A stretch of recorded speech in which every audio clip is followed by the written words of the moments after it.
యాగంటి శ్రీ ఉమామహేశ్వర స్వామి దేవస్థానం భారతదేశంలోని ఆంధ్రప్రదేశ్ రాష్ట్రంలో నంద్యాల జిల్లాలో కొలువైన ఈ ఆలయం చాలా ప్రసిద్ధమైనది.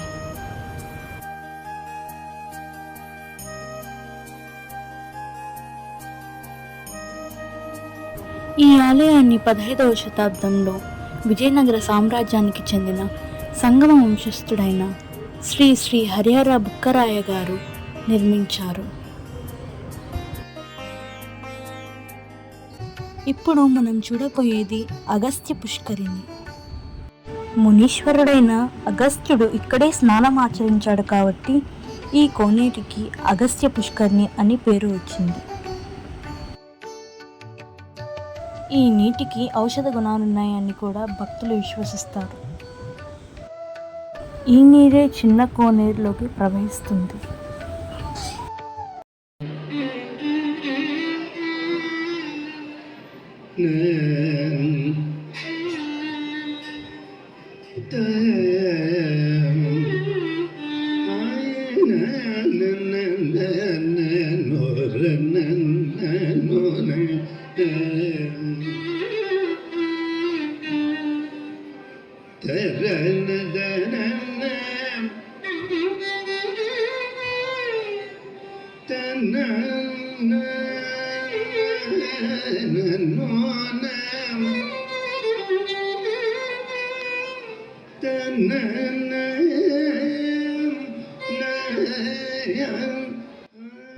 సంవత్సరం పొడవునా ప్రవహిస్తూ ఒక చిన్న నంది విగ్రహం నోటి నుంచి ఆలయ ప్రాంగణంలోని కోనేరులో చేరుతుంది.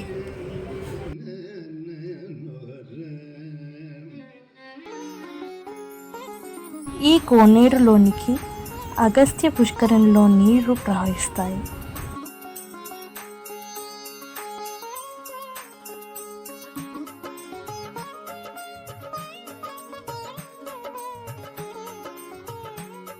ఏ కాలంలోనైనా కోనేరులోని నీరు ఒకే మట్టంలో ఉండడం విశేషం.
యాగంటి దేవాలయం సంప్రదాయమైన హిందూ దేవాలయానికి ఒక విశ్లేష ఉదాహరణ. ఇక్కడ గోపుర నిర్మాణం కొండల మధ్యలో ఉంటుంది. గోపురానికి ఎదురుగా ధ్వజస్తంభం కనిపిస్తుంది. భక్తులకు విజ్ఞప్తి, శ్రీ స్వామివారి దర్శనానికి వెళ్ళే భక్తులు కౌంటర్ నందు స్వామివారి దర్శన టికెట్ తీసుకొని దర్శించుకోవాల్సిగా కోరుతున్నారు. భక్తులకు విజ్ఞప్తి, శ్రీ స్వామివారి దర్శనానికి వెళ్ళే భక్తులు కౌంటర్ నందు స్వామివారి దర్శన టికెట్ తీసుకొని దర్శించుకోవాల్సిగా కోరుతున్నారు. భక్తులకు విజ్ఞప్తి, శ్రీ స్వామివారి దర్శనానికి వెళ్లే భక్తులు కౌంటర్ నందు స్వామివారి దర్శన టికెట్ తీసుకొని దర్శించుకోవాల్సిందిగా కోరుతున్నాం. భక్తులకు విజ్ఞప్తి, శ్రీ స్వామివారి దర్శనానికి వెళ్లే భక్తులు కౌంటర్ నందు స్వామివారి దర్శన టికెట్ తీసుకొని దర్శించుకోవాల్సిందిగా కోరుతున్నాం. భక్తులకు విజ్ఞప్తి, శ్రీ స్వామివారి దర్శనానికి వెళ్లే భక్తులు కౌంటర్ నందు స్వామివారి దర్శన టికెట్ తీసుకొని దర్శించుకోవాల్సిందిగా కోరుతున్నాం. శ్రీ స్వామివారి దర్శనానికి వెళ్లే భక్తులు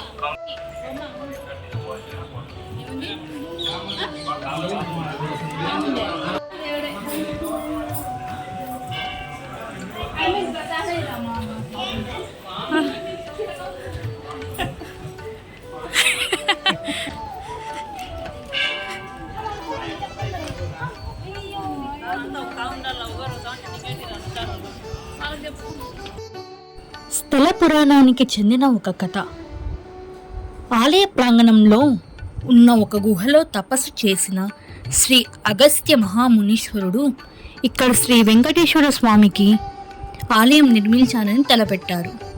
కానీ ప్రతిష్ఠించదలిచిన విగ్రహం కాలి బొటనవేలు గోరు వేయడం వల్ల స్వామివారిని ప్రతిష్ఠించలేదు. నిరాశకు లోనైన మునీశ్వరుడు శివుని కొరకు తపస్సు చేశారు. పరమేశ్వరుడు ప్రత్యక్షమై స్థలం కైలాసాన్ని పోలి ఉన్నందున శివుణ్ణి ప్రతిష్ఠించమని చెప్తాడు. అప్పుడు మునీంద్రుడు ఒకే శిలపై పార్వతీ సమేతుడై ఉమామహేశ్వరుడుగా భక్తులకు దర్శనం ఇవ్వాలని శివుణ్ణి కోరుతాడు. ఈ ఆలయం భారతదేశానికి చెందిన గొప్ప రాజవంశాల చేత యాగంటి శ్రీ ఉమామహేశ్వర ఆలయంగా పోషింపబడింది. యాగంటి క్షేత్రంలో ప్రధాన ఆలయంలో శ్రీ ఉమామహేశ్వరుని లింగం ఉంది. శివుడు, పార్వతి, నంది ఈ ఆలయంలో దేవతామూర్తులు.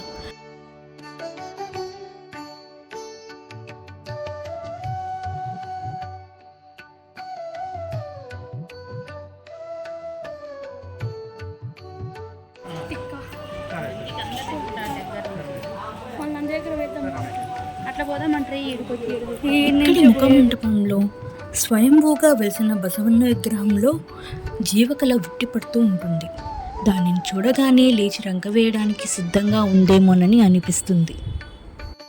కలియుగాంతంలో యాగంటి బసవన్న లేచి రంక వేస్తాడని శ్రీ శ్రీ పోతులూరి వీరబ్రహ్మేంద్ర స్వామి వారి కాలజ్ఞానంలో ప్రస్తావించబడి ఉంది.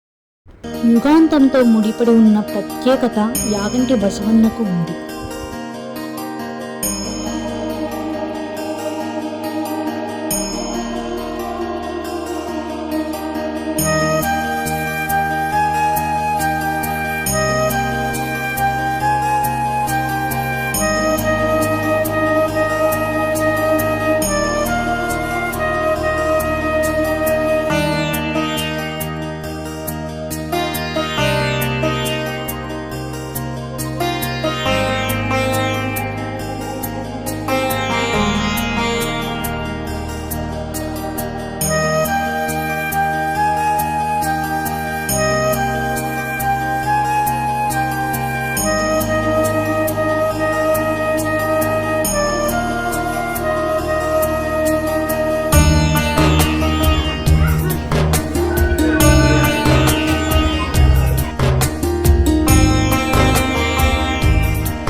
మన కోరికలు బసవయ్య చెవులో చెప్పి అవి ఖచ్చితంగా నెరవేరుతాయని భక్తుల నమ్మకం.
నీళ్ళంటే తాగుకోండి వాటికి తాగనా రాయి పెరుగుతా ఉంది.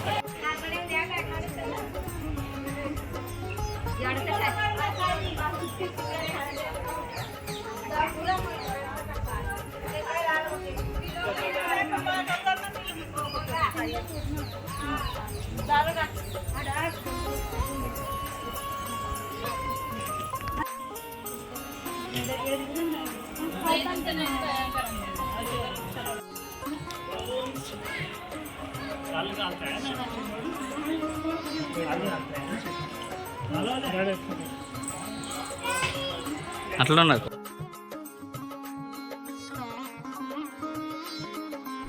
వెంకటేశ్వర గుహ వెళ్ళడానికి మనం ఈ మెటికల ద్వారా వెళ్ళాలండి. శ్రీ శ్రీ వెంకటేశ్వర స్వామివారి విగ్రహం ములిచే సమయంలో కాలి బొటనవేలు గోరు విరిగింది. ఈ విధమైన అసంపూర్ణ విగ్రహం పూజలు అందుకొనకూడదు.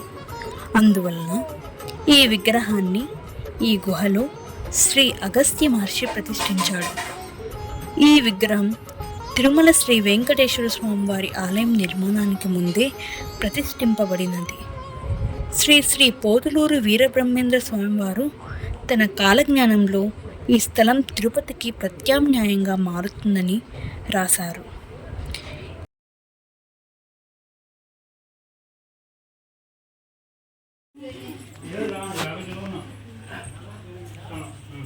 ఇప్పుడు మనం చూడబోయేది అగస్త్య గుహ.